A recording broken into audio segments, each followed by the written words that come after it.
is all the race. And so we have to win this one seat.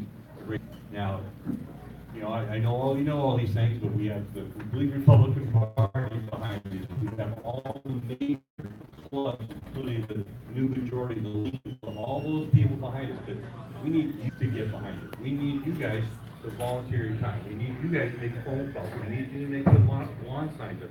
We need to get motivated. This is our one shot. If we don't win this one race, we're not gonna make California great again, guys. It's just not gonna happen. We have to break the supermajority. Now, if the worst case scenario happens, and Gavin Newsom gets elected, and he has supermajority up there, he's gonna make Brown look like a Republican. Yep. You guys will be shocked how bad it will be. Yep. But you have this opportunity. This is the seat that can do this, that can stop the train, to stop all the nuts things that are going on. So I'm asking you, if you're coming to these meetings, you've got to get motivated and start to volunteer to work. The office at Lomita and Hawthorne, we're open every day from 9 to 5, and then in August, we'll be open at night through Thursday. So make phone calls to every single one of you can come in, starting in 2 weeks, and do postcards to your friends. So there's a lot you can do, okay? And believe it or not, we have a group of young kids that are totally motivated in this, and became any day 12 to 3, especially today on Thursday, every Thursday is the big day.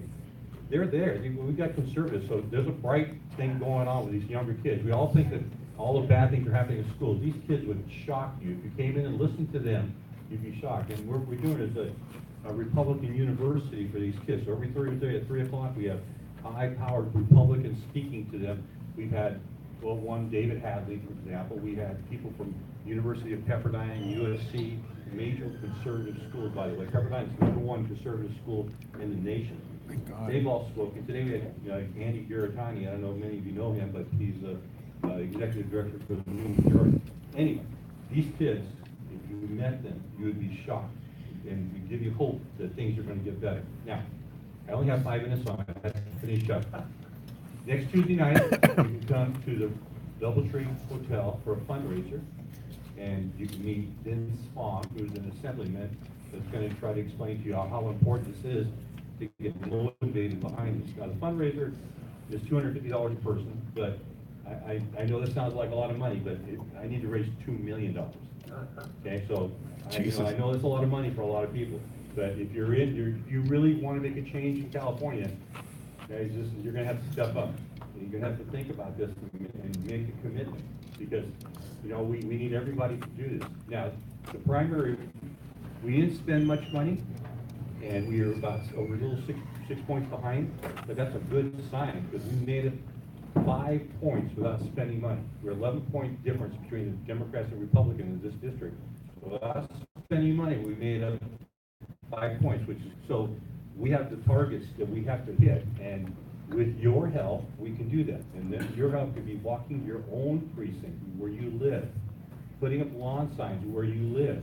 I don't need you to go someplace you don't want to go, just where you live. You can do that, and we'll make a difference. And you can be a part of changing California. Every single one of you in this room. The saddest part about it, I go to so many clubs like this. Every other day I'm at a club like this in this district. And it's no use to meet like this, and we're not going to do something, guys.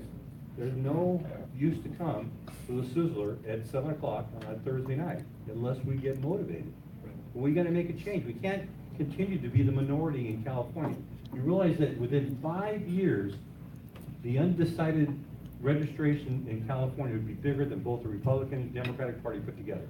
You realize that? Yes. Because so many of people don't want to be associated with the Republicans or the Democrats.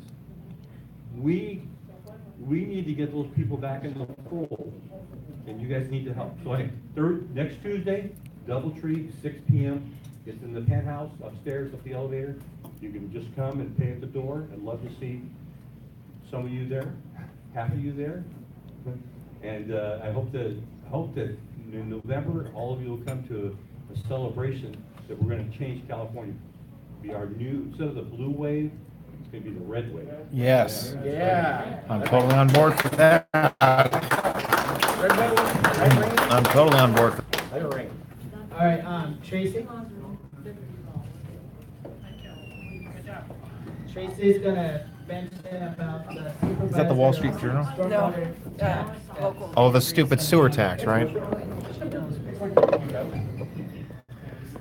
Okay, I understand that some people are concerned or know or have heard about the upcoming sewer tax, stormwater drain tax. Let me see, raise your hands, if anybody knows anything about the stormwater tax. Okay, a few people, good. So it's really important to understand, we were fighting and there was a big group of us trying to push back and contacting the board of supervisors last week, trying to encourage them not to suggest to put it on the ballot. Well, they went against the people's will, and they are going to put it on the ballot for November. And it was, the Board of Supervisors was 4-1, so actually one supervisor did vote against it. But basically what it is every inch of concrete on your private property will be taxed if this thing passes. And exactly. Job Moving the land or the building? Building, driveway, not public sidewalk, but personal sidewalk. Yeah. They're measuring how many square feet you are covered that can collect rain Right. and taxing you on that square footage. And they already have done this. They have satellite Yep. that has done a laser reading of all your properties. And so they already know how much they're gonna tax you if this passes now in November.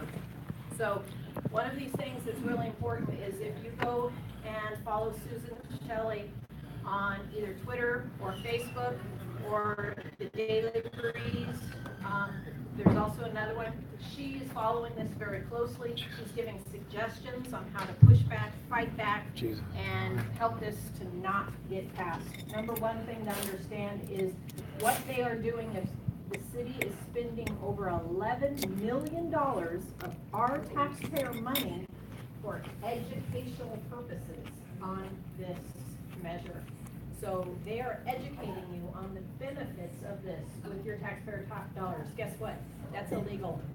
They're not allowed to do that. They're not allowed to use taxpayer dollars to propagandize us on things that they want passed. But anyway, any questions, comments on stormwater?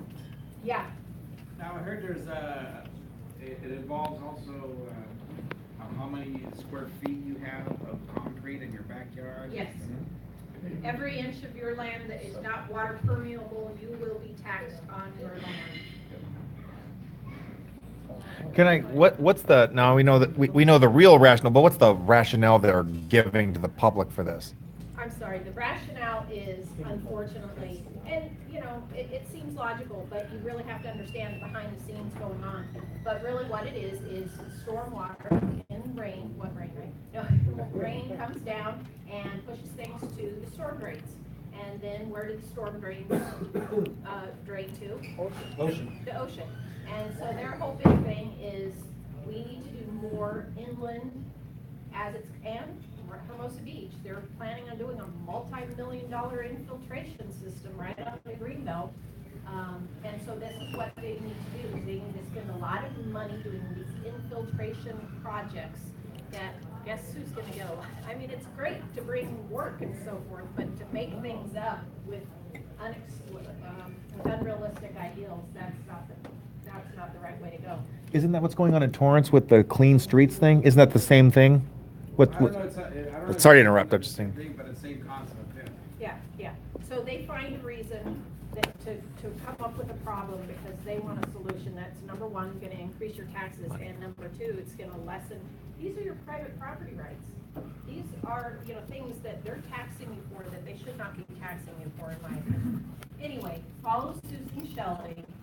She's following this very closely. She's a journalist. She's got really good ideas on how to prevent this from being passed in November. So we then call it a non-improvement on our property and reduce our taxes that way? That is something to think about, or to get back with me next month. I'd really like to know that. I don't know. Yeah. The Safe and Clean Water Act. Do you know what the proposition number is? I don't think they've labeled it yet. They still gotta submit it, to the ballot, measure people and. Someone should file a lawsuit and stop it. Really quick, also, this is really important, one other, quick aspect. In Redondo Beach, they are passing the one south, it's a condo unit, brings back mixed use debate. It's important that people understand what mixed use is and how that will negatively impact you and in your neighborhood, because really what it is just like this stormwater stuff, they're claiming that we have, and they're claiming a shortage of water with the stormwater too. They say they can capture with the stormwater. We do not have a water storage problem. Does anybody believe me when I say that? We do not have a water storage problem. But there's probably many of you in here that probably think we do have a water storage problem. And that's due to the propaganda that you're being sold. And likewise, we do not have a housing shortage. They are coming up with ideas because they call us NIMBY, but remember the rule, if somebody's calling you a name, it's because they don't have a good argument against it, right? So if you're being called a NIMBY because you don't want a 3-story, 4-story, 5-story, 600, whatever unit condo in your backyard, that's okay. You have a right to a quality of life. And so what's really important is they're trying to, what do you call it? They're trying to claim, let me just read this one little quick sentence. This is what one of the council members in Redondo Beach says. Sells, is he, maybe it's a resident. Sells. He's not a council. Okay. Yeah, thank God. Acknowledged, while the condos at 1 South were not his personal preference, living among greater density in an urban environment was a lifestyle preferred by a younger generation. Lies. Buchanan calls it urban infill and believes it represents the future of meeting California's housing needs. So again, they do it through stormwater, they do it through claiming there's a housing shortage, they're claiming, they are the one, in my opinion, they are the ones that are radical and green environmentalists are the ones that are limiting houses in the exurbs so that people can't build because of some kind of rat or tortoise or owl, we can't build there. And so they prevent us from building more housing, and so therefore what happens, the demand goes up, it costs more. So anyway, there's things happening that you need to understand in your own city right now. And it's the stormwater drain, it's the housing infill that they're planning, and you have to fight back. You guys, I introduced something about the RENA numbers. Sorry if you don't know what that is, but it's what the state tells you. You have to increase, in Redondo Beach, they say you have to increase them over 1,300 by 2023, the number of residents in your city. And Florence has it. What is the rationale behind that? Okay, so they say. Grillers. Because if I got one more car in a Into 405. California, and they don't have housing. But again, this is a lie. This is what they mislead you about, and this is what you need to understand, because this helped Hermosa Beach. Hermosa Beach was gonna be required to have over 300 new developments by this 2023 deadline.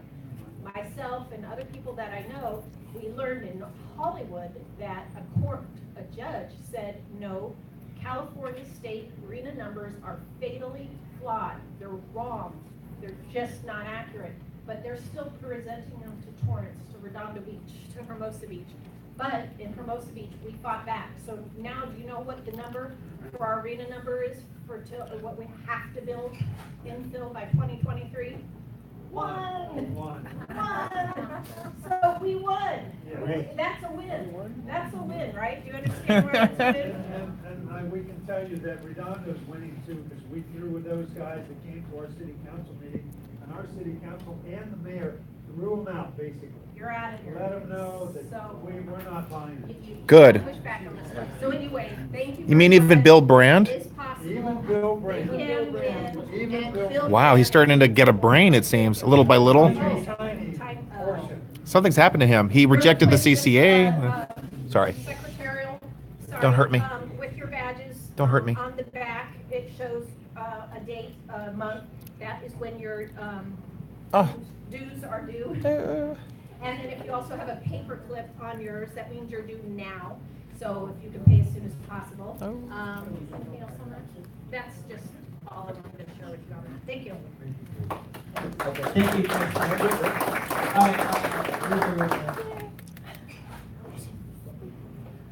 right, Please. All right, our newest elected council member. Yay! Yay! And we got rid of the creepy liberal Kurt Wiedemann. Hi, guys. My name is Aurelio Matucci. I was newly elected to Torrance City Council because of people like you. That's why we have, you have walked for me. Many of you have walked and called and voted and donated. All things that are required for a winning campaign.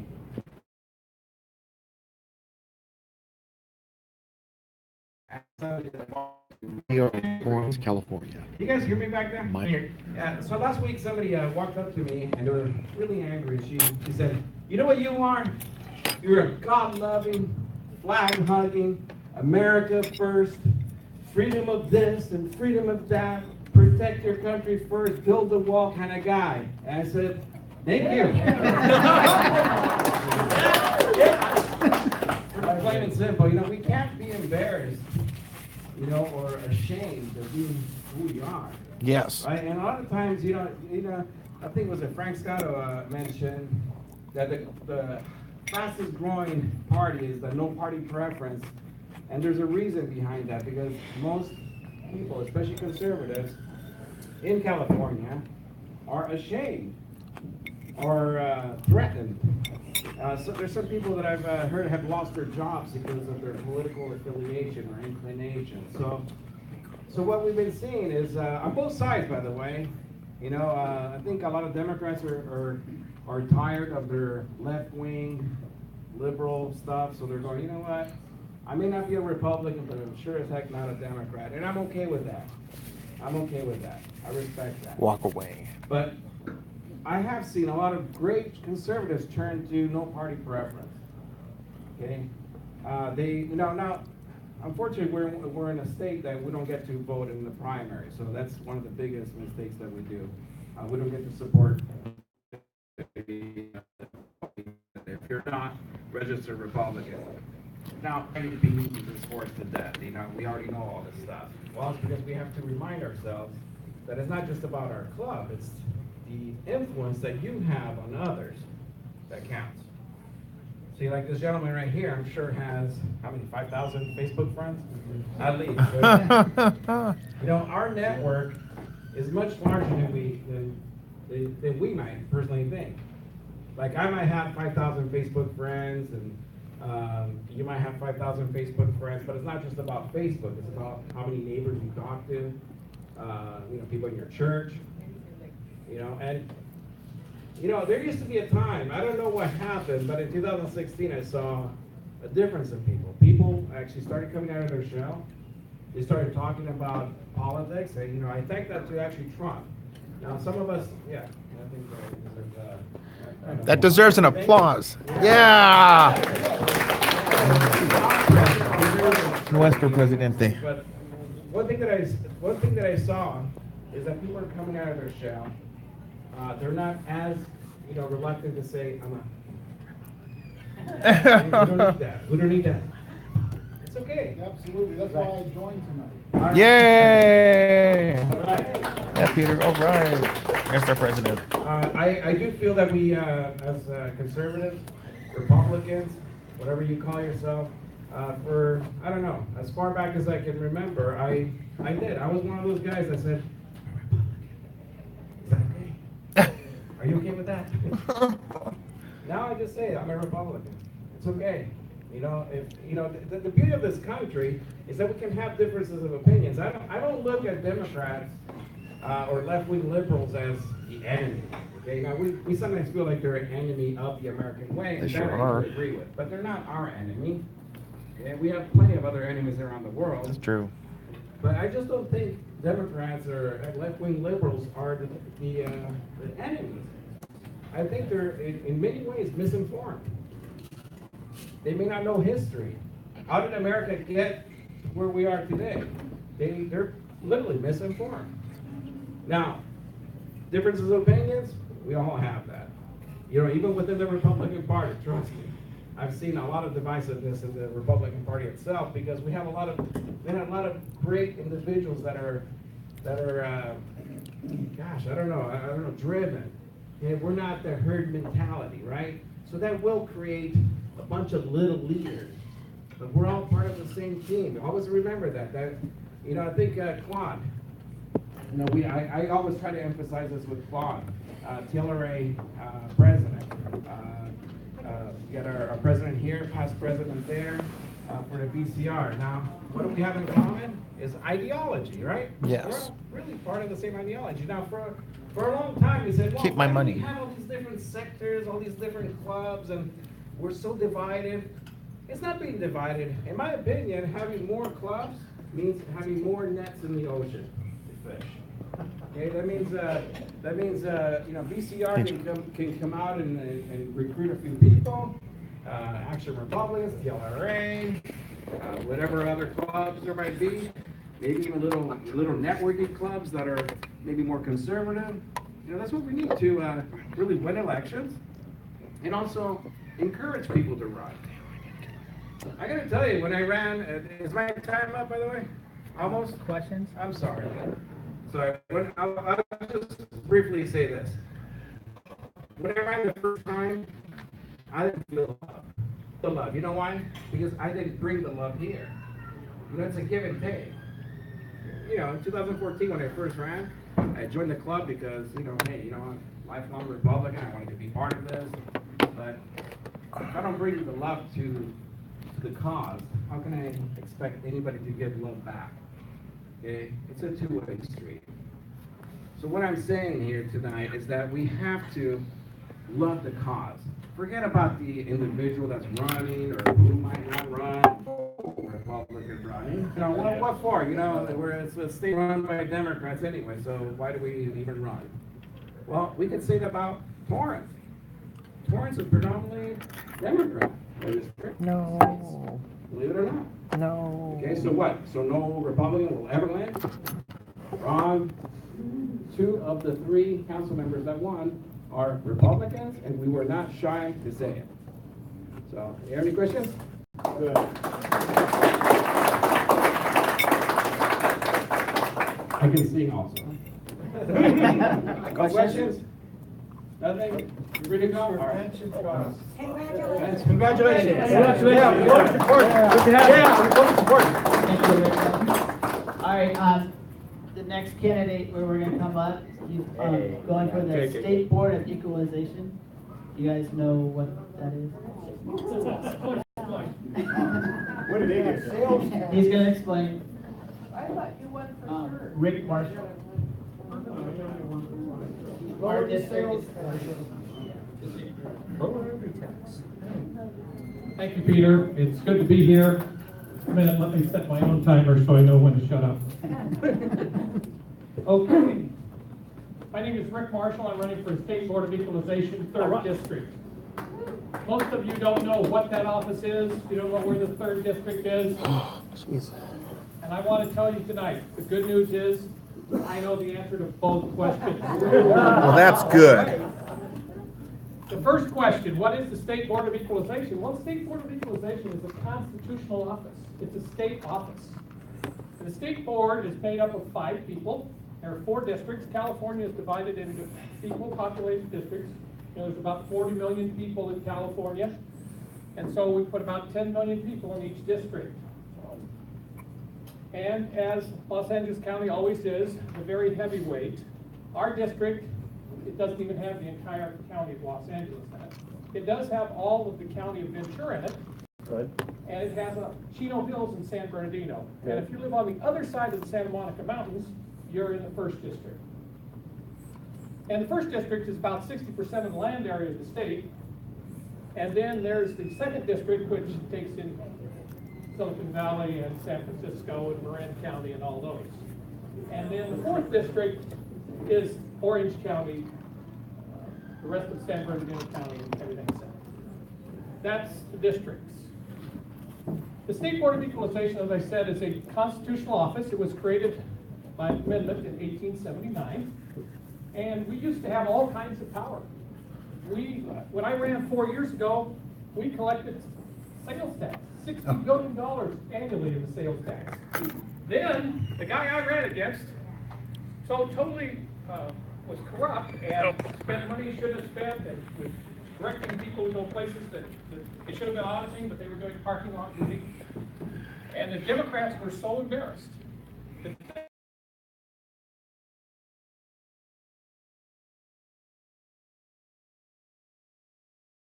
tax power away from state board of equalization to hear tax appeals from, hey, you should have said this.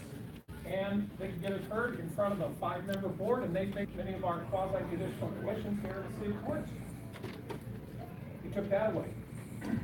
What's left is just the constitutional duties, which are review of property tax assessments. If you don't know how important that is, maybe you've forgotten our former Los Angeles County tax assessor. I forgot his name. John Noguez, Noguez, thank you. You remember him. Remember what happened with him? the mayor of Huntington Park. He was the guy who gave special tax assessments, lower tax assessments, to his friends in exchange for campaign contributions. I'm sure. That's what he did. Guess who caught him? The auditors of state board of equalization. No, I didn't know. All right? So there's a function of state board of equalization. Another function of state board of equalization.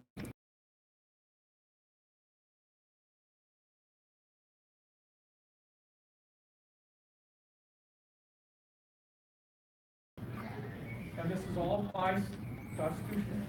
We set the income taxes on railroads, utilities, and insurance premiums. So for instance, your insurance guy doesn't have to pay tax on the premiums he collects from you. The State Board of Equalization determines what those tax rates are. So, and there's one other thing about California.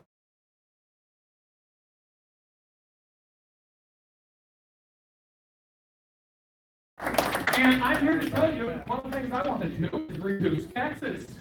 And I want to be like President Trump. I don't want to just say I'm going to do it. I want to actually go do it. I don't know if you heard the news tonight as I was coming over here. President Trump was complaining about the Republicans say, as a Republican Party, we're for cutting government, reducing taxes. He said, you guys aren't doing it. I asked you to cut the budget of EPA to $2. You guys cut it $100 million. Okay? I'm not going to have that about me if I'm elected. Tell you a little bit about my opponent. His name is Tony Vasquez. Oh, I should tell you how I got here. I should do that first before I tell you my opponent. I got here by paying the filing fee and doing nothing else. And you say, how does that work? Well, it's the beauty of the top 2 system. Many of you people, I hear railings on the top 2 system. I'm about to change my mind. Because you see, the Democrats own the state. And when they do, they file for every office. And not just 1 or 2, 3 or 4. And in my case, 5 or 6 Democrats filed for State Board of Equalization. Yes. One guy, former mayor of Culver City, said, I'm going to be different. I'm going to be no party preference, because he believes in stuff like Frank Connell was telling us. Hey, NPP is going to be bigger than anything else. Well, in my district, no political party has already passed Republicans.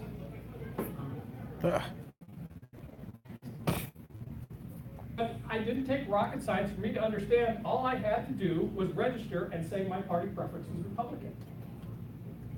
Which is what I did. I paid the filing fee, and the last day, party preference Republican, filled out all the paperwork. I was on the ballot. I didn't spend any more money than that. I filed what's called a 470. It says I won't spend or raise any more than $2,000. Which I did. Didn't do anything else. I wanted to test something out. Can a guy who is running in an 8-way race and the only Republican, can he get in the top 2? Now, I'll have to admit something. I didn't expect to come in first. But I did. By 80,000 votes. I was hoping I would get into the top 2. Because I too believe this stuff about the no political party and all these other things.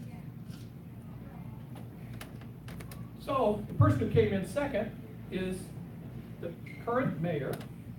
I think he rotates mayorship, but I believe he's the current mayor of Santa Monica, or a city I affectionately refer to as the People's Republic of Soviet Monica. And Tony is a guy that Mommy issues. he's an activist. He has, he's very interested in this identity politics. So he suggested that the next police chief of Los Angeles City should be Hispanic, and he sent a list, Joe.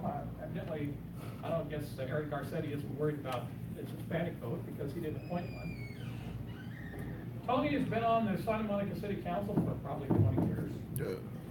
And they don't boot him out over there. In fact, they're trying to get term limits. 3 terms and you're out. And that may not pass because all the council is against it. But what Tony has is his wife also. He's a long-time political there, but his wife is as well. And she sits on the Santa Monica Malibu Unified School District Board.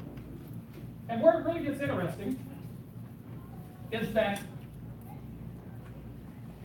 Tony does consulting for various business entities, and a lot of those business entities go after the contracts that the school district is letting. And his wife knows those companies, and she still votes on those contracts. And Tony and his wife are under investigation by various state and local political agencies. According to the LA Times, I'm not saying anything that isn't happening. According to the LA Times, to see if there's a pay-to-play scheme. I believe there is. And so my campaign slogan is public service, not self-service. Well, you get that, okay, so I'm communicating, thank you. It's, Perversion.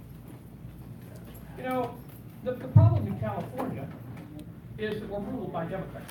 Oh, And I know, Demon rats. in deference to my city councilman friend, I don't see him here, he's wanting to feel the love and all that stuff, and that's okay, the Democrats want you to do that too, but, I don't consider Democrats enemies. They're citizens like I am, most of them. Sure. Well, Cisco. yeah, I've got 2 minutes. And so, all I want to do is defeat them. No. I just want to defeat them. Kill him. Because when they get defeated, they go crazy. I was driving home today and listening to Whoopi, whatever, say, It wasn't race related. on the View. It was a bunch of shouting. That's because she accused Whoopi, Judge Bureau, Whoopi of being Trump deranged syndrome. And I'm not I don't need to. Democrats get that way. Now, It's beautiful. one last thing, I do want to say, I do have envelopes. Everybody gets harangued about this stuff, but it does take money to make things happen. And I'm still trying to pay for my ballot statement. It's $25 a word. Jesus Christ. And that's $6,250. And if you would be so kind as That's to ridiculous. help me out with that, it would really be good to get a copy of that ballot statement. And for those of you who tonight donate, and I have your email address, you will get a copy of my ballot statement before it even goes up on the Secretary of State's website. And I'm going to make it easy for you. You can take envelopes if you want to, and I'm very happy. But if you have a cell phone, all you have to do is get your browser and your cell phone, type in bit.ly, bit.ly, /BOEGRN. That's /BOEGRN. Board of Equalization is BOE. GRM is G. Rick Marshall. You just type that in. It'll take you to my little donate website. There's an opportunity there to give once, to give monthly. You can give me $25. You can click the other button, give me $5. You can click the other button and give me $1. I don't know if it'll let me give me 50 cents, but hey, I'll take anything because I'm not proud. And your help is most important. One of the things I want to do in this Board of Equalization campaign is I want to try to organize the county, because we're not organized. We don't have, we have groups like this, and, you know, I don't, forgive me for saying this, but many of you are my age, or even older. Not me. And that's not a bad thing, it's better than the alternative. But, you know, we did our walking in precincts, we did our phone calling, we did all of those kind of things, and now we you know, the legs don't work like they used to, and those sort of things. So I applaud like Sandy Wilson-White, I met her on the street in my neighborhood. Was I embarrassed? But she was supporting Aurelio. You know, if she walks for you, you win. So I'm going to be talking she's amazing. But, and my screen is turned blue, Peter, I'll get off, just give me 20. The thing of it is, I'm not asking everybody to give me $1,000, or, by the way, I can take $7,300 per person. Just want you to know that. If any of you have too much money and need to know where to put it, come see me. But the thing of it is, we can't do everything. And a lot of us, it's pretty hard to do most anything. But I think we can all, and I try to make it as easy as possible, is chip in a little bit. Tip me. You know, we all go out to restaurants, we tip. Hopefully you tip me. We all tip. That's all I'm asking for is a tip. Because one of the things I want to do is get your name, your email address, and I'm going to have things for you to do. We all have these smartphones now. And I'm going to have a texting application. I'm going to ask you to text a few people for me and say, I'll send you the message, you send it out to them, and then they respond. If you can't handle them, give it back to me, and I'll put them on a text bot that has artificial intelligence that drives you crazy. You know, all those kind of things. And we'll handle the movie Goldbergs. But this is an opportunity to get involved without having to walk precincts, without having to make phone calls, without. You don't even have to have any human interaction, although we were all made for human interaction. You don't even have to have any of that. So my name is Rick Marshall. I'm running for State Board of Equalization. I'm in the top 2. And I definitely need you talking to your friends and looking me up. My website is grickmarshall.com. And I've got a Twitter account, @ @GRickMarshall. I've got a Facebook page, which is Facebook.com/GRickMarshall. You can contact me at any of those, and I'll be happy to respond. Thank you very much. Question? The next candidate we're going to bring up is Ron. We're going to get him now. Ron. He's running for the 32nd Congressional District. He is outside of our area. He needs help too. I thought it was going to be closer. Christmas came early. You know, it's funny. I used to come to this similar back when I was 13 and getting the all-you-can-eat deal.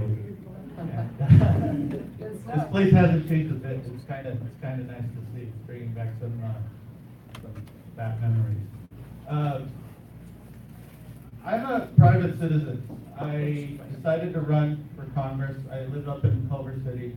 I decided to run for Congress in 2016 because, as you know, we're a top 2 state, and the top 2 candidates in the 2016 election were both Democrats. I was the incumbent Karen Bass, and I forget who her challenger was.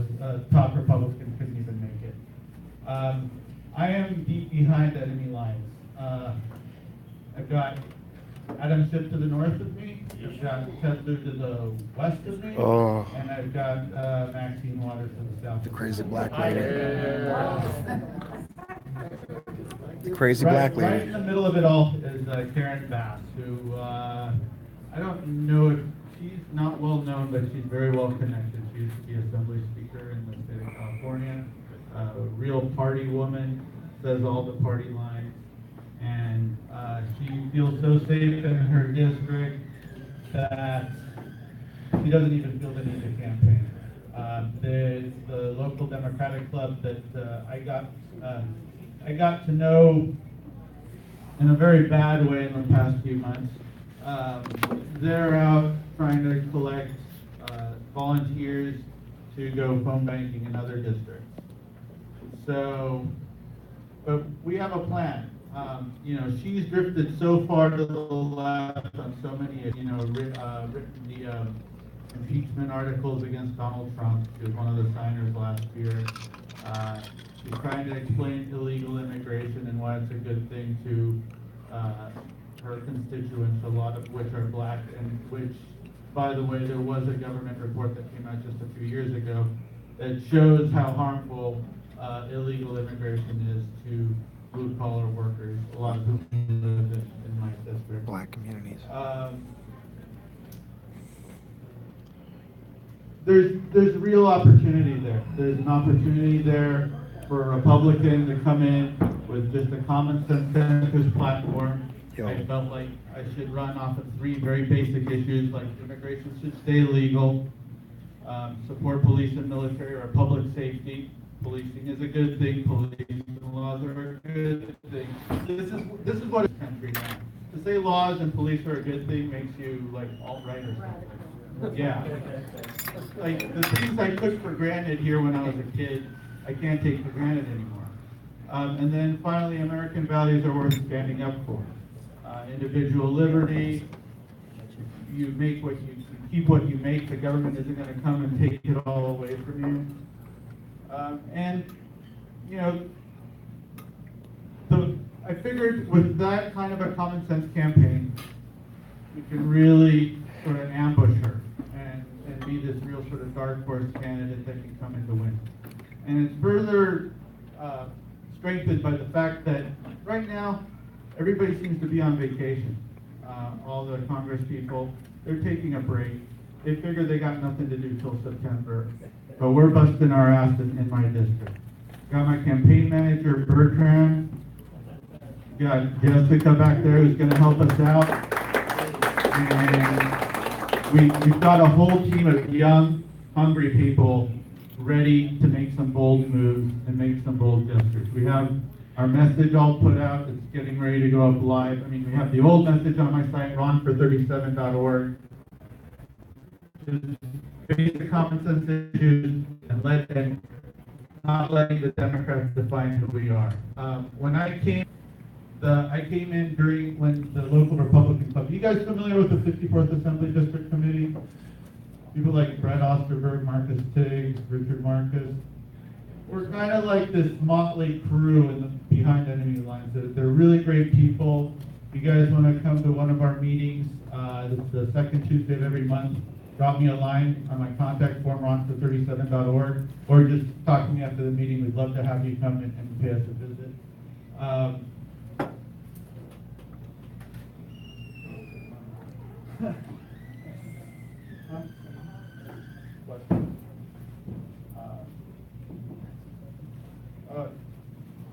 Well, let me finish up. So basically, the idea is that we're young, we're hungry, we're ready to make some bold moves, and we really need support from the outside, because the idea is we can't let the Democrats paint us, smear us. I came in during the Culver City election, and just because I asked some basic questions on what do people think about something like rent control, which is the biggest in Culver City, or Prop 13, or any one of the taxes that are coming down the pipe at us, I got smeared as an alt-right white supremacist. I'm sure a lot of you guys have too. They're really big on that. Basically, I mean, you saw the Cortez tweet or whatever. Anybody that doesn't support her is alt-right. Okay? But this is their campaign now. That's all they have is smears. They don't have an actual program. So I need support from people like you. We're a very young, lean, hungry, tight campaign. We're ready to go knocking on doors. We've got some great graphics. I got some old flyers, but the new flyers are coming up next month. You know, we keep saying we can work miracles with just like about $5,000-$10,000 of award checks, and we're already getting some donations from others. We just need some donations from you guys. We'd love for you to be on the campaign. We'd love for you to come to one of our meetings. Or, like I said, second Tuesday of the month. We'd love to see you. And with that, I'd love to hear your questions. Okay, how do you spell Ron 437? That's RONFOR 37.org. That's .org, not .com. I'm an organization, not commercial. And it's really easy to donate on our website, ronfor37.org/donate. Simple anecdote form. I also have some envelopes with me in the back if you guys prefer to donate by check. Also, you can check me out on my Facebook group, facebook.com/ronfor37. I keep the conversation up there pretty lively. You'll get to see the latest happenings with my campaign. Anybody else? I have a question. Sure. Does your, district, does that, take in, other parts of the Let me outline it for you guys. So it's Culver City, Crenshaw, Ventura Heights, East Robertson, this is West LA. So it's basically everything we do it between the 405 and 110. It doesn't include Century City or Beverly Hills or West Hollywood, but it does go in the deep parts of South Central. It goes about as far as south as Florence.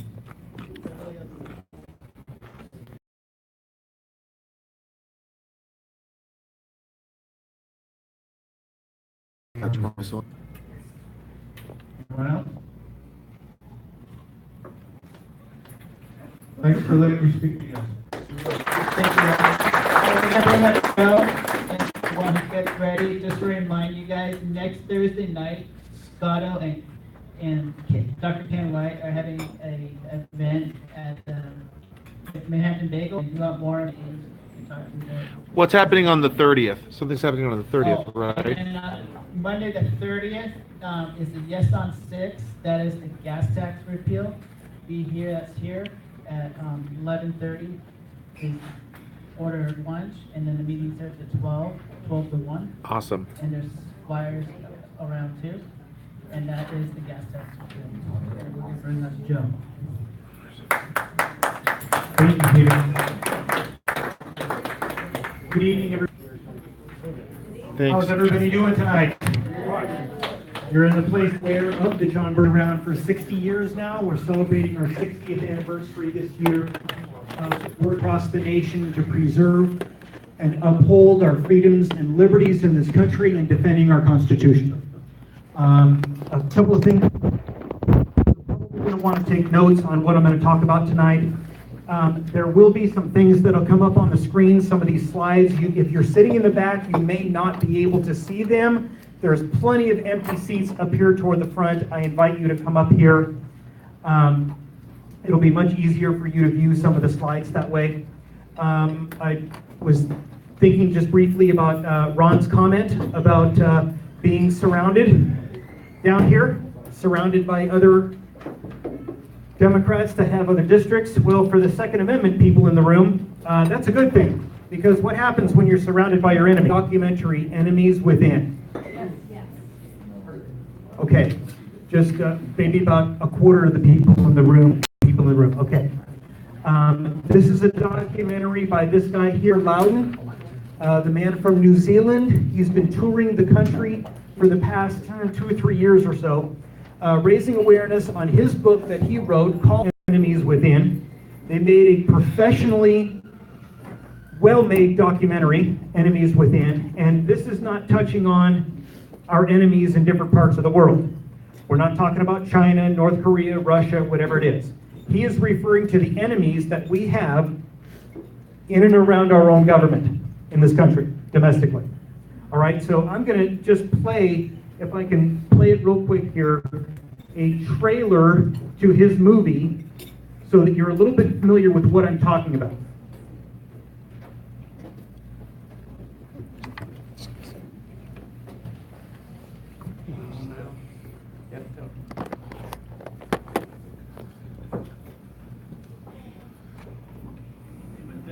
Was to convince people he doesn't exist. The FBI is not allowed to be concerned about these issues anymore. Your constitution warns you to guard against enemies, foreign and domestic. We've got an infiltration of our entire government. There are congressmen who actively colluded. Most congressmen on the left are not past the security check whatsoever. Every arson has had long-standing ties to organizations and operatives sworn to the destruction of our country.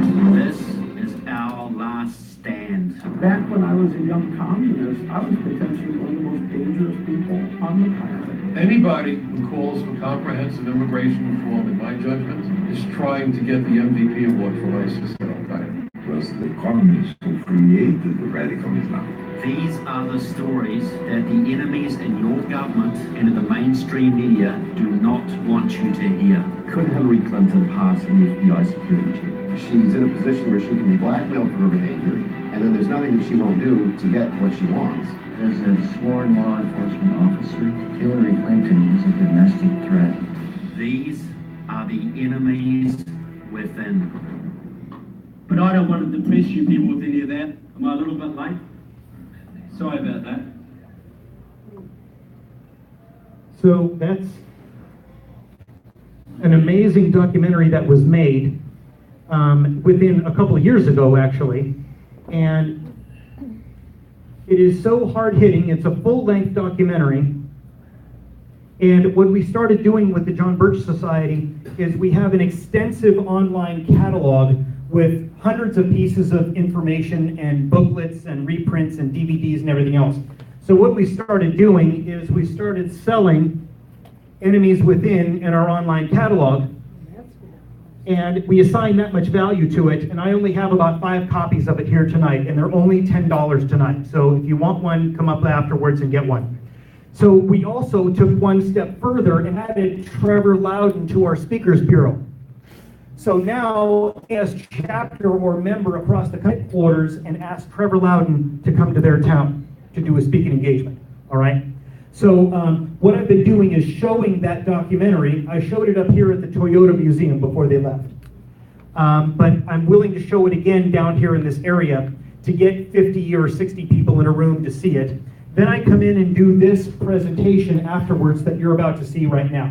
And then after that, I come in for the 3rd meeting of the series, and I do an actual workshop along with Fred Satilli of National Coalition for Issue Reform, and we do an actual activism workshop to teach people how to get involved. So that's what's going on in the area, and that's what's been going on in the area.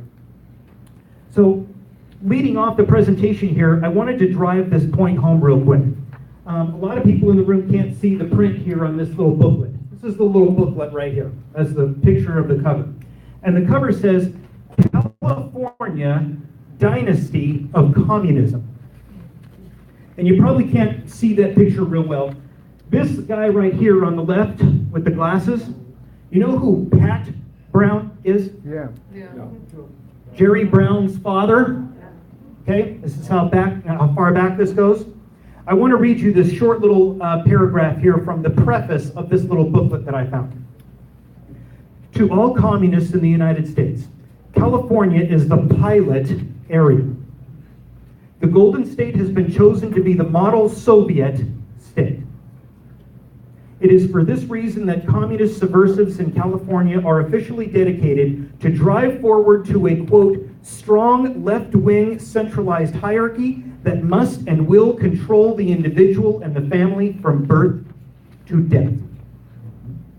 Does anyone want to guess when this little booklet was published? 1965. 65. That's right. Wrong. Why do I mention that? Why do I think that's relevant to our concerns here in the state? His son's our governor. If you think that we're going to turn this state around in 1 or 2 election cycles, everybody, you got another thing coming. This is not a sprint that we're talking about here. When we say take back California, we're talking about defeating forces that have been working against us for decades. Okay? I want you to know that. So we must work in the same manner to defeat those forces that have the agenda that's been working against us. Yes? Okay? So let me just give you a couple examples real quick of some of these great things that have been going on. Because this is what we're seeing, folks. When we see this, I heard Mark Levin talk about it on the radio today. When we see this rise of tyranny that's happening in the state, right, with the booklet, we're also seeing this rise of patriotism and conservatism to combat that. All right? I had a Taking Back California conference sponsored by the Joh Birch Society down in Garden Grove last year. Tea Party California Caucus, the Real Resistance Conference that was up in Fresno. American Freedom Alliance had their Taking Back California conference. Connect the Dots had their conference in Burbank a few months ago. Full day conference with guest speakers. Folks, this is a movement. When these candidates come up here and talk to you, this is a movement that everybody wants to jump on the bandwagon right now, and rightfully so.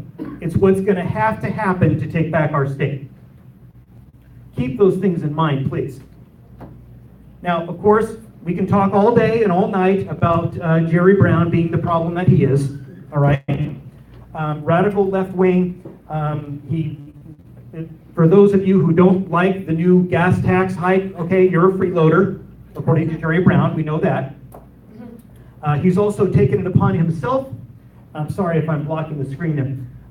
He also took it upon himself during his tenure to travel the world, Canada, Mexico, China, the Vatican, entering California into some of these agreements and some of these memorandums, okay, which constitutionally he is forbidden to do. The individual states cannot enter into any kind of agreement with any foreign nations, all right? But for immigration reasons, for environmental reasons, Jerry Brown has taken it upon himself to do this. Well, the good news is that Jerry Brown, we're getting rid of him this year. That's the great news, right? That's right. The bad news is, we already got mentioned earlier that the person who's poised to take his place is Gavin Newsom, who's even more of a left-wing radical than Jerry Brown, all right? So what we have here, folks, is what I'm referring to as our Hillary scenario. In the same way we did not want Hillary Clinton in the White House, right? We do not want Gavin Newsom in as governor. It's going to be difficult and challenging to actually live with that, if that happens. So one of the printouts that I had that got circulated, you should have two of them. Did I have extra copies of those? Larry, thank you. Thank you, that's okay. There's a printout that everybody got. May I borrow this? Sure. California under Gavin Newsom governorship, all right? This is a list, everybody. These are just bullet points just that came from my desk. You are free to make copies of this and hand it out if you want to. You can modify it, you can add to it, whatever you'd like to do. But these are some of the bullet points of what's going to happen with this state if we get someone like a Gavin Newsom in. Again, you'll see open borders, you'll see things like Obamacare, single-payer system that they're still trying to do. What do you think might happen to Prop 13? You could be in danger? Yep. Right? Imagine that one. That our parents and so many of our citizenry that have been paying a minimal amount of property taxes for decades, imagine that changing and going from paying maybe $1,000 a year to $6,000 or $7,000 a year. There'll be no living with that. Welcoming state, right, with the refugees. We'll continue to have cap and trade in place, driving businesses out of the state. They'll follow right along with Toyota. Pro-gay marriage will still have Prop 14, the top two. We still have now, who knows about Eric Holder? Remember the name Eric Holder? Yes. Who is he? Former Attorney General under Obama, that's right. He's here in California. That's right. His law firm is here. That's correct. That's right, Roger. And also under a Gavin Newsom governorship, do you think our Second Amendment rights might be infringed a little bit too? Yep. Okay. A little bit. So that's a list for you to take home and review those things and share those things with other people. Now, what I'd like to do here is I'd like to take a quick survey as part of this presentation. Raise your hand if you consider yourself to have regular communication with your elected officials. because they're losers. Okay, They're all unfortunately, Democrats. folks, we've just identified a huge part of the problem. Is that there's a fraction of the people who are doing that. If I have 100 people in a room, only a fraction of the people, unfortunately, raise their hand. And we're coming off of the primary. We're looking forward to the midterm in November. Unfortunately, voting is only the beginning of the activism. Voting is not our whole responsibility. Everybody thinks, I voted, that's it, I can complain. I've got my right to, I've done my job, I've done my duty, I voted. Wrong. Voting is when the activism starts. Because what do we have to do with these politicians to get in office? What happens? What do we have to do with them? We have to monitor them, right? We have to watch them. We have to influence them. The activism doesn't stop with the vote. So the Joh Birch Society and our members across the country, we've always advocated for this.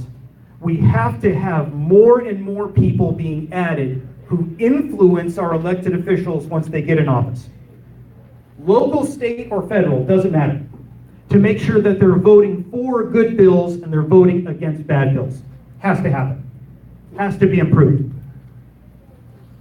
Give you a second to read that.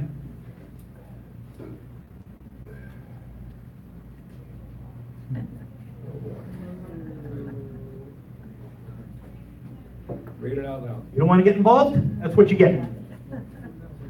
One of the penalties for refusing to participate in politics is that you end up being governed by your inferiors. That's what happens when you don't get involved. Thank goodness there are so many clubs like this, and Tea Party groups, and Oath Keepers chapters, and all of these different great groups, right? That bring people together for the sake of education. But that's only part of it. We have to improve on the activism part to bring about the changes that we want, and that's what we're going to get into. Okay, sorry to subject you to this picture. I apologize. I'm making a point here, okay? Right, from what we found is that our politicians in one of 3 different categories, all right? This is one of them here. You can recognize this one. We call this the radicals. These are the, right? Trevor Loudon, enemies within. Let's call them what they are. They're the socialists, right? He identifies them in the film. These are the big government people, big spending. They are loyal to what? The left-wing agenda, right? We know that there's an agenda there. These things aren't happening to our state by circumstance.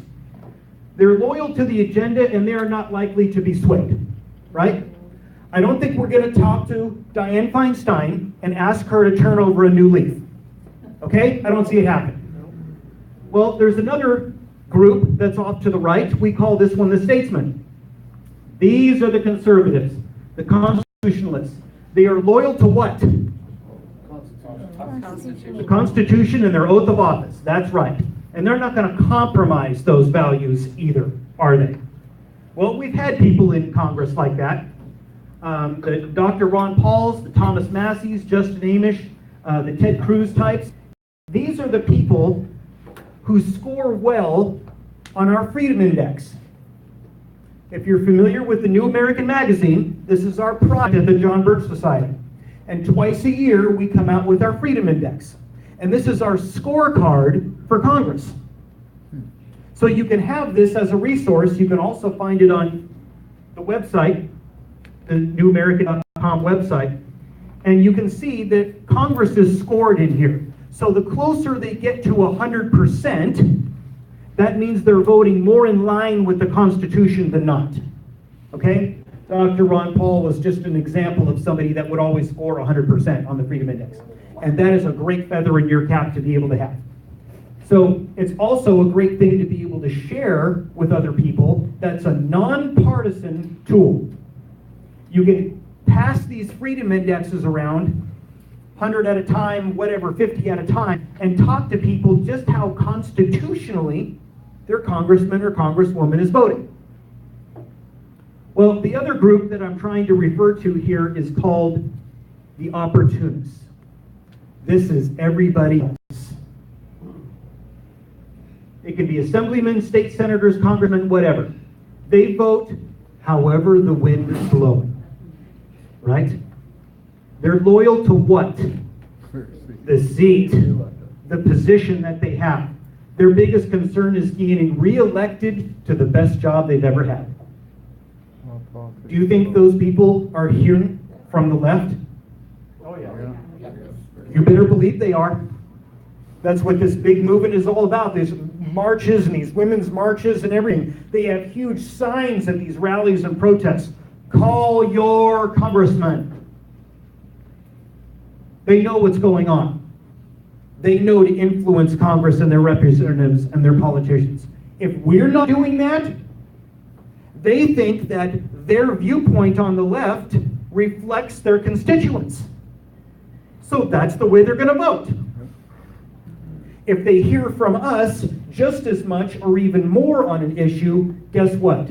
They think that reflects their constituency, and that's where their position is going to go. Those are the opportunists, and most politicians are opportunists, and we need to take advantage of that. All politics is local. All politics is local, that's right, Roger. Now, first of all, we're talking about influencing and activism here a little bit, right? So all of us have to know, first of all, who our representatives are. Most of the people in this room probably know who their reps are, but the average person out there that we're trying to reach and influence, they don't know. They don't even know who their rep is, much less the number to call them somehow.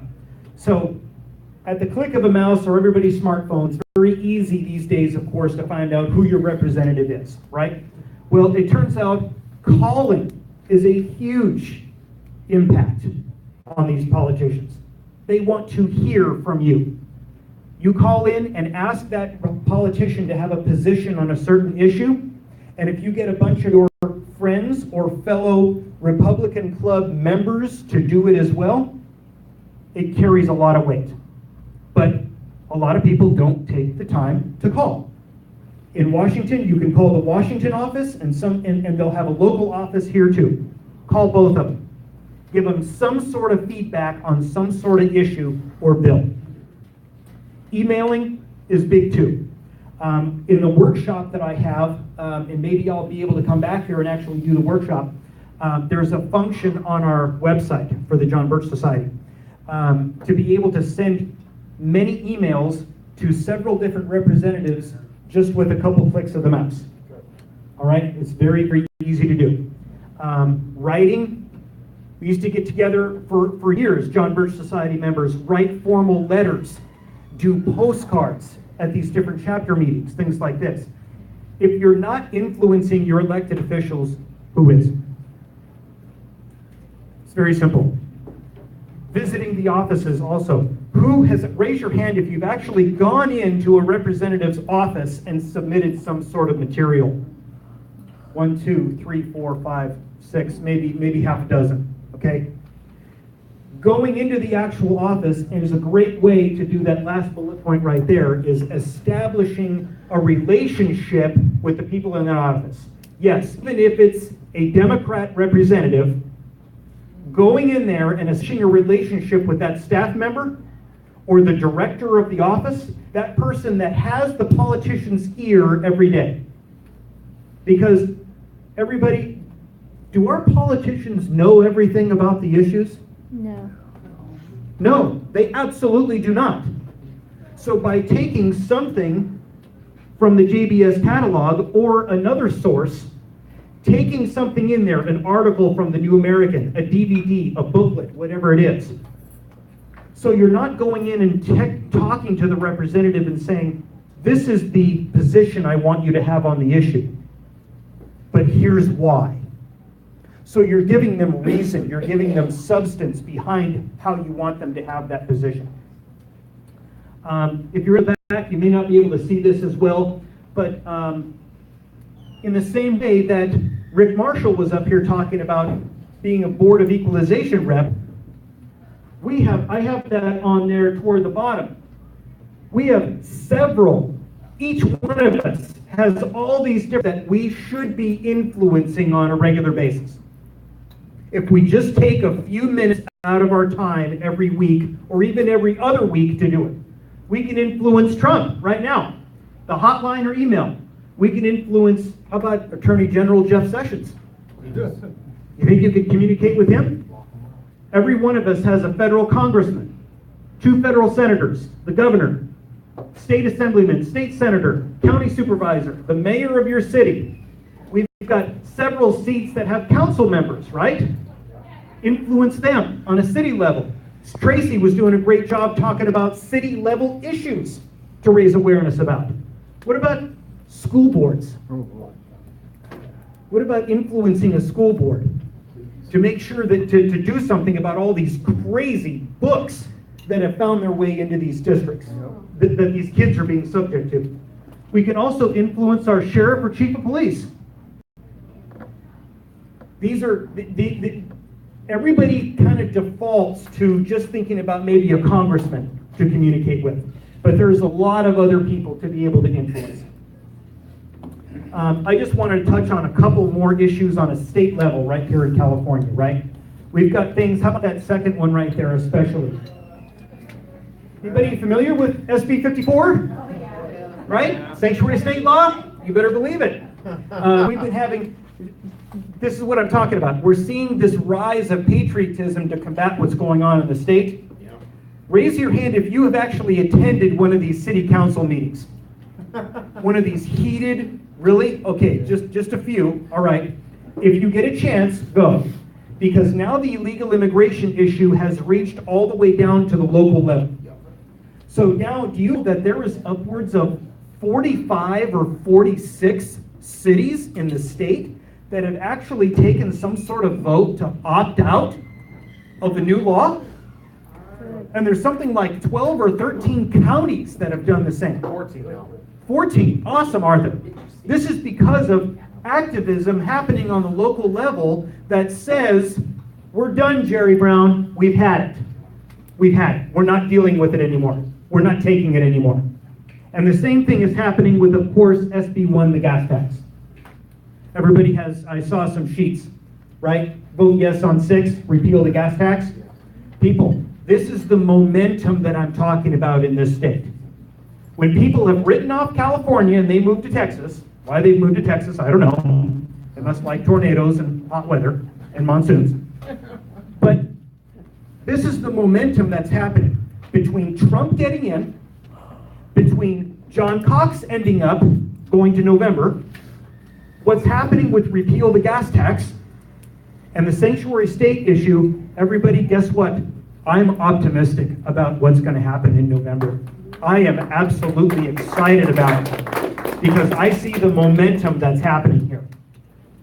We've got things on a state level that need our attention, right? You want to vote for good things, but you want to be opposed to bad things. We've got very honored to be in the room with Frank Scotto, who's willing to go. He's willing to go to the Sacramento cesspool and drain the swamp up there, okay?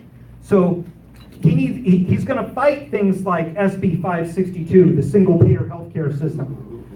He's going to fight things like AB 22. That was a weird one, too. That prevents state employees from being fired for being a member of the Communist Party. Wow. I know. Who do you think proposes that? Yeah, the communists that are in the state. We've got things like a mileage tax. Who's heard of the mileage tax in the state? Yes, I have. Yeah. A lot of people, yes. Okay, this is, if you don't know, this is an active pilot program from Caltrans in this state that wants to tax us by the mile that we drive. And they say that it's something to be used instead of taxing us at the pump, right? Who believes that one? Absolutely not. No way. So and that'll go through the computers in your car. They'll have devices in your car to track your mileage, and you'll just get a bill. Things like this, you better believe we're going to send people like there to fight for that. And also on a state level, I want to mention the Joh Birch Society, along with an organization called Eagle Forum. We have always been opposed to an Article 5 constitutional convention. We're combating applications on a state level to go to a state convention. It's just too risky. If you'd like more information on it, I've got a couple of pamphlets up here too as well. So here's a couple of things to have on the radar for national, right? Like if Ron goes to Washington, he's going to have to look out for these things. At the Joh Birch Society, we don't endorse any candidates or party. We're not set up that way. But we do encourage all of our members everywhere. If you have a good constitutional or conservative candidate that you like, get behind him, help him, get him in office, support him. So we are about the education and training of the electorate, because it's that better educated electorate that's going to get better politicians in office, right? We're changing the culture. That's the business that we're in. So we have recommendations on the issues. We're saying support HR 183 to get us out of the United Nations finally. Yes. Right? And isn't that funny that Trump is dealing with the things that he's dealing with NATO and the United Nations? All right? Because we see now how many problems this country has as a result of having membership in the UN. Okay? This is a long-standing, staple, cornerstone position of the Joh Birch Society. Support 899 to abolish the Department of Education, right? Dramatically cutting spending, dramatically reducing the size of government. That's the only thing that's going to help the deficit. Abolish the EPA. How about that one? Yes! That's a decent one, right? Support 1718. That was the straight repeal of Obamacare. None of this repeal and replace language. Okay? Support Birthright Citizenship Act of 2017. Who knows what that refers to? Yeah. To stop using the 14th Amendment to allow for anchor babies. Right. Anchor babies. Right, the anchor baby problem. Black slaves. Right. That's what it was meant for. This one is huge. You cannot talk about the illegal immigration problem without talking about this problem right here. That this is the only country where anybody from around the world can come here and have a child, and the child is automatically granted U.S. citizenship. It is illegal and unconstitutional. And it's been going on for, get this, 120 years. There was a Supreme Court decision back in 1898, the United States versus, I think the name is Wong Ark. So Chinese immigrant, right. So I do a whole other presentation, PowerPoint presentation on illegal immigration too. How about HR 24, audit the Fed? Yeah. Congressman needs to co-sponsor things like this and put his name to it and get other people to get on board too. We'll talk, right, about taking back California. What does that mean? You have to walk the walk, right? That's right, you do. If you make the statement talk, right, about taking back California, what does that mean? You have to walk the walk, right?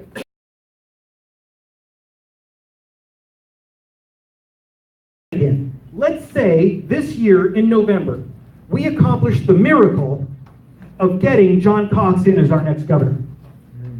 And I'm going to put it out there, folks. I thought Hillary was going to win.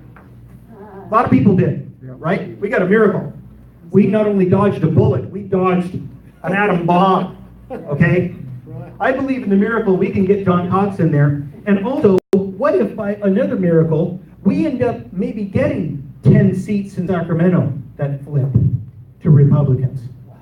Because everybody is sick and tired of these things like sanctuary state and more gas gas taxes, right?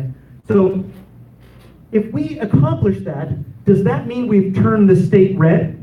Not really. No. Why not? Well, No. It's territory, yeah, I guess, it's territory by territory. Representative-wise, yes, you can say it. But in reality, the state is not red. It's still blue. Why? All the policies are still in place. Nothing's changed. All of the laws that made the state blue are still on the books, right? They haven't done anything. So we're still being a blue state. So that's what's important when we say about rolling back those liberal advances.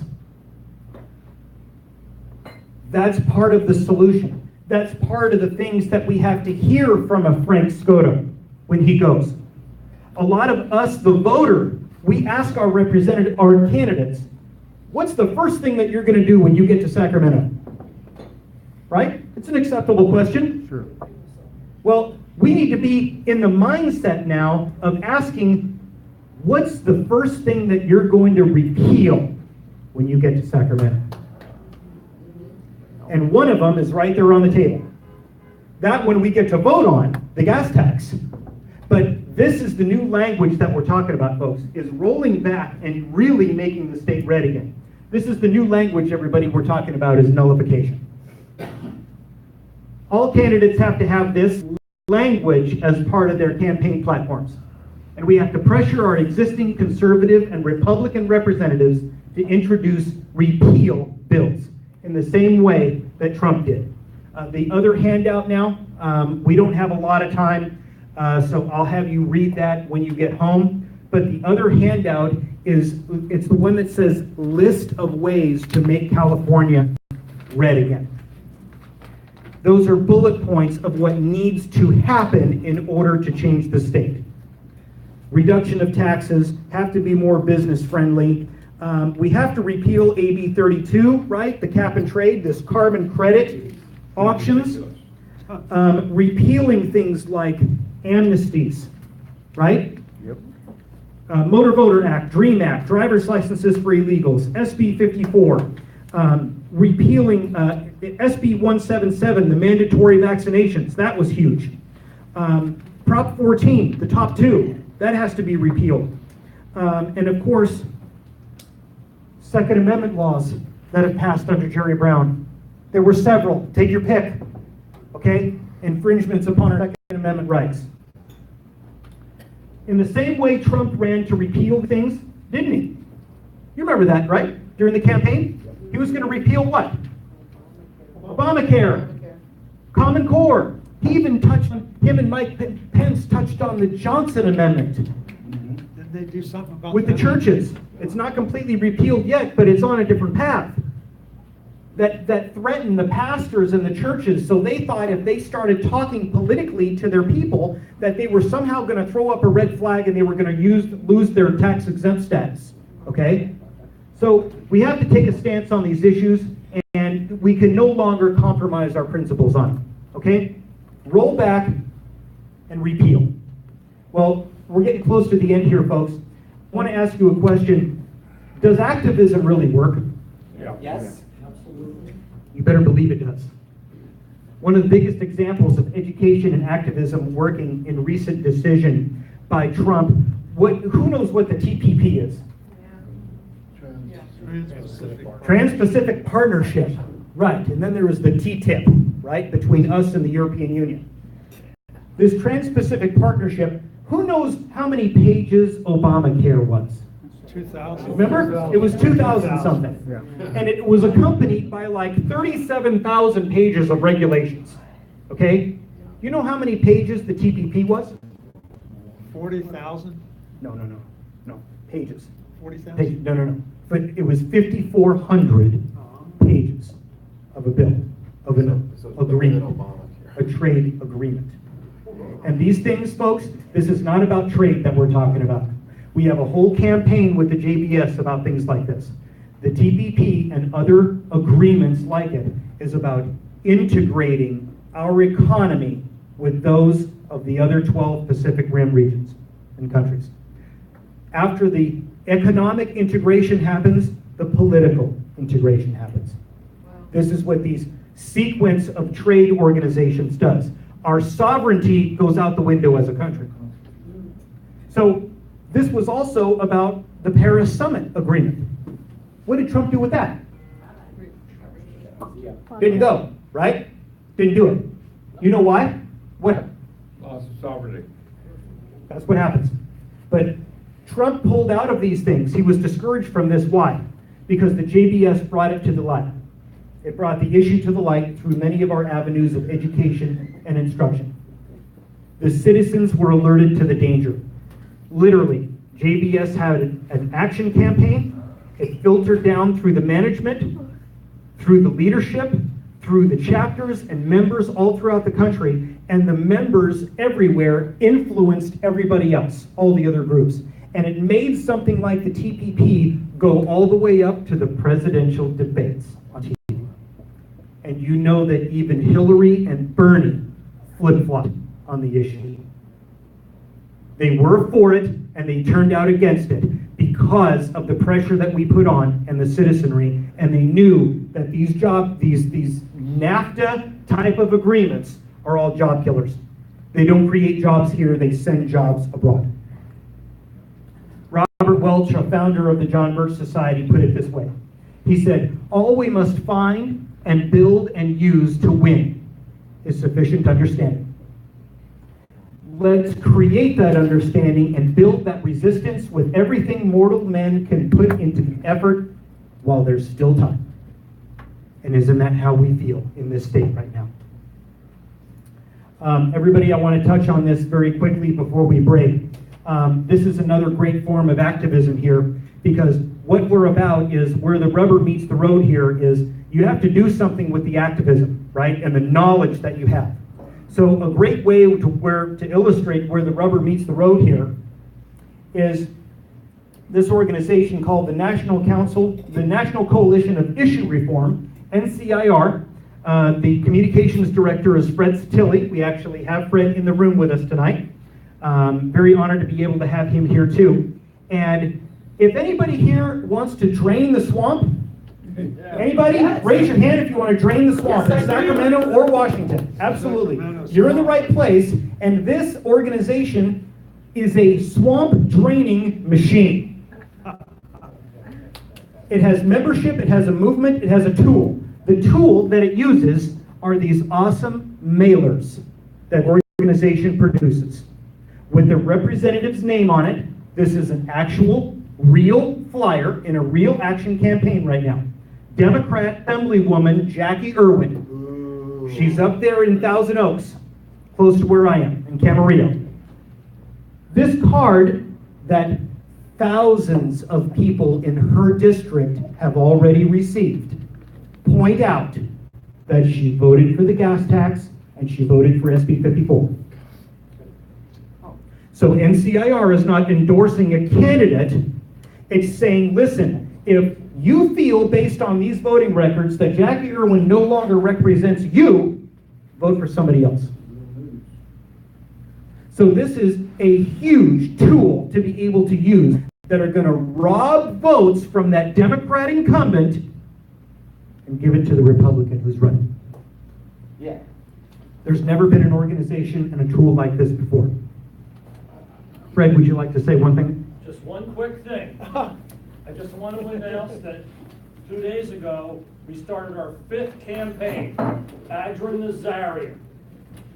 San Fernando Valley. Yeah, this is the same thing. This guy voted for the gas tax, he voted for sanctuary state. So up in his district, which is up in the valley, where Van Nuys is, Sherman Oaks, we're going after him now. Right. He did that thing.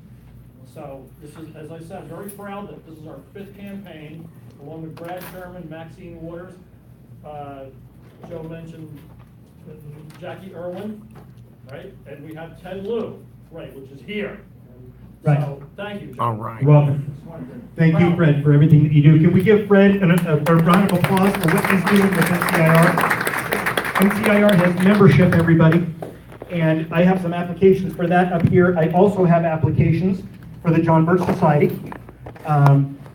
We also put out, I have only a few copies of this here with me tonight, unfortunately. I was so concerned about our problems specifically here in this state. I encouraged our editorial staff with the New American to come up with a special issue that talks to the entire country about our problems here in this state. This has got 3 phenomenal articles in it about our problems and solutions in this state. And it mentions a lot of things that I have actually mentioned here tonight. But literally, for $1 donation, throw $1 in the basket tonight. The members of the Joh Birch Society received that magazine, and they also received the monthly bulletin. This is the magazine and what we're reporting on in this era of fake news, right? You're not going to get the fake news with us. You're going to get the real deal. So we're talking about we're reporting on what's happening. The bulletin is the action item about what to do about it. It's the political directive that gives people direction and instruction on how to bring about the changes that we want. And membership for an individual is only $87 for the whole year. And like I said, you get both of those publications as well. So I've got that on the table. I've got a variety of different DVDs and booklets on different subjects. I've got a couple of copies up here of our catalog as well. And don't forget, I do have about 5 copies of Enemies Within with me as well.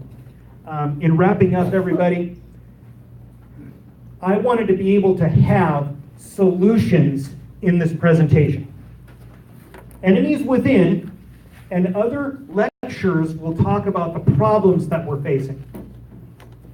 But that's only half the battle. We have to somehow do something about those problems, do something with the knowledge that we have with these great speakers and DVDs and videos that we watch all the time and things that we read. So part of that is the JBS, what it does. I mentioned NCIR being a huge part of the solutions to our problems, right? Contributing to getting incumbents removed from office. And then this is the other area that I have in my solutions diagram. Who knows Election Integrity Project, California? Yep. Ruth Wise, the president of Election Integrity Project, is coming to town at the beginning of next month. I know she's speaking down in Corona, but she has done phenomenal things with Election Integrity Project California. They've teamed up with Judicial Watch and one other organization, I think, Landmark Foundation. And they need support as well, just like we do, and volunteers, to monitor the elections and to be able to come in at election time and make sure that all of these election laws are being obeyed. And you know, with Judicial Watch's help, they've been able to sue all these different counties and the state to make them clean up their voting rolls finally. Okay? So that dead people stop being on the rolls and Mickey Mouse stops being on the rolls and everything else. Okay? To restore the integrity of our election and our election cycles. So we're talking about solutions right tonight. Okay? So please, take these things home with you. Take the message home with you. If you have any further questions, I've got business cards over here, but at this time I'd like to wrap up. Thank you so much. I really, really appreciate your time and attention tonight. I hope you got a lot of value in the limited time we had. So thank you, everybody.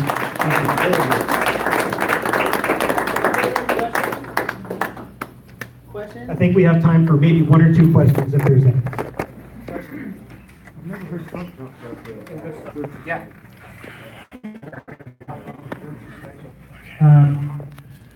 No, there's been no mention by Trump necessarily, Roger, but it's funny because all of the, it's kind of a description, all of the waves that Trump rode into the White House and into his victory, preserving our sovereignty, putting America first, getting us away from the United Nations. Yes. ISIS. His stance on ISIS, his stance on the tough stance on the illegal immigration issue. Okay, those are all kind of Trump viewpoints and Trump and JBS positions. So a lot of the things that he said and the positions that he took was a reflection of long-standing JBS positions. Yes, Yesterday we had in the House to vote on ICE. The only voted no with the Democrats was Amash of Michigan, and yet you touted him as being one of the good guys. Okay. Am I missing a picture here? Yeah. Say the vote again, what the vote was on. It was on ICE. Supporting it. Supporting ICE, the Republican bill. Supporting ICE. And Amish was opposed to it? Yeah, he was the only Republican who voted no. That's He strange. decided there were 34 Democrats to vote no. I can't explain it. 133 I can- Democrats abstained, and everybody else, and 18 Democrats voted with the Republicans, so. Don't get me wrong, I'm not, you know, unfortunately, these guys aren't perfect. Even Republicans, right? And don't think for one second he's discriminating. We're not. If we have Republicans or whoever else, in addition to the Democrats, that are voting in opposition to the Constitution and voting poorly, we're going to report on them and we're going to point them out too. We have a DVD over here called Neoconservatism. that points that out too. So yes, in the same way, we have to get Democrats out of office that are depicted in something like enemies within. There's rhino moderate Republicans that need to be replaced too. Don't get me wrong.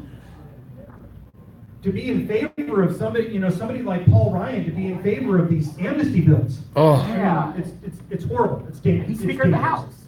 Yeah. Why? Anything else? Thank you. You want to wrap up? Okay, Laura. All right, thank you, Joe. Thank you. Just remember is, get behind the candidates, Ron, Rick, Omar. We'll have Omar hopefully next time. And Sandy. I have a question. You know, there's only so many of us that come out and walk precincts and do calling. Are y'all gonna work together this time, or what? Because I want to be I already able have. to have a whole slate of my candidates that I'm gonna be stumping for in one go.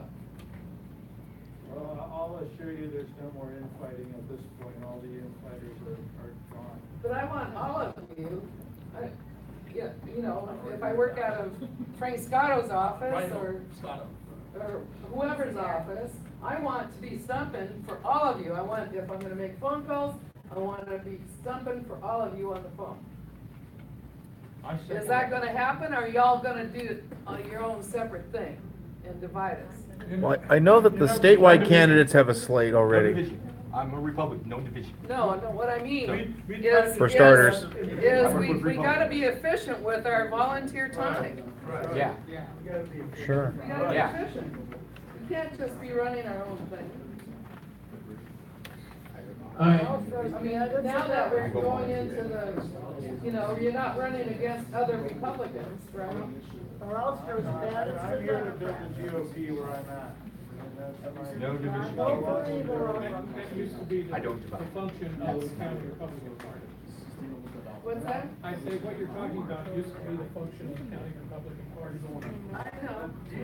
But now it's the general, now we're gonna be, hopefully, we'll be making phone calls. There's still. From one office. What's the Central Committee doing? Whatever. Well, I can't tell you because I missed the last Central Committee meeting. How about you, Peter? You can tell us, can't you? Such a committee, they don't do anything. No, it's up to us. They're lazy and destructive. All right, let's wrap this up. Omar. Feel the love. You and I need to talk. Yes. Get rid of the crazy black lady. All right, thank you guys, thank you for coming. Joe will stick around for a little bit to ask questions. Ron's here, Omar's here. Just again, we have Hermosa coming up on Labor Day weekend. Cheers for that too, and see Randy.